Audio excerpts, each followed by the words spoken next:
ଅଗାଧ ସାଗରରେ ପୁରାଣ ପାଠ ଅଗାଧ ସାଗରରେ ପୁରାଣ ପାଠ ସବୁ କଥା ଜାଣିବାଟା ଅଟଇ କଷ୍ଟ ସବୁ କଥା ଜାଣିବାଟା ଅଟଇ କଷ୍ଟ ଯାହା ପାଇ ଅଛି ବାପ ସେ ଗୁରୁ ଜ୍ଞାନ ଯାହା ପାଇ ଅଛି ବାପରେ ସେ ଗୁରୁ ଜ୍ଞାନ ସେଠୁ ମଧ୍ୟରୁ ମୁଁ କିଛି କରିବି ତମାର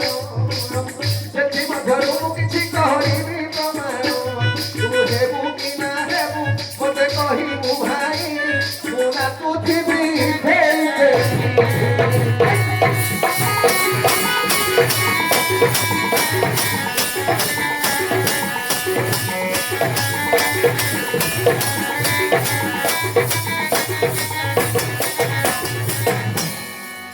ଆହେ ଚାରିଟା ଅନ୍ଧରାକୁ ଗୋଟିଏ ନାରୀ ଚାରିଟା ଅନ୍ଧରାକୁ ଗୋଟିଏ ନାରୀ ଏହାର ବିଷୟ କହିବି ବିସ୍ତାରି ଏହାର ବିଷୟ କହିବି ବିସ୍ତାରି ଜଗତର ନାଥ ଦେଖ ସେ ଜଗନ୍ନାଥ ଜଗତର ନାଥ ଦେଖ ସେ ଜଗନ୍ନାଥ ସାରା ବିଶ୍ୱରେ କିଏ ଅଟନ୍ତି ଖ୍ୟାତ ସାରା ବିଶ୍ୱରେ କିଏ ଅଟନ୍ତି ଖ୍ୟାତ ତାହାଙ୍କ ମନ୍ଦିର ଭିତରକୁ ଯିବା ପଳାଇ ତାହାଙ୍କ ମନ୍ଦିର ଭିତରକୁ ଯିବା ପଳାଇ ହେବ କି ନ ହେବ ମାରେ କହିବୁ ଭାଇ ହେବ କି ନ ହେବ ମାରେ କହିବୁ ଭାଇ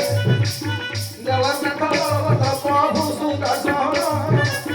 ଜଗନ୍ନାଥ ବଳଭଦ୍ର ପ୍ରଭୁ ସୁଦର୍ଶନ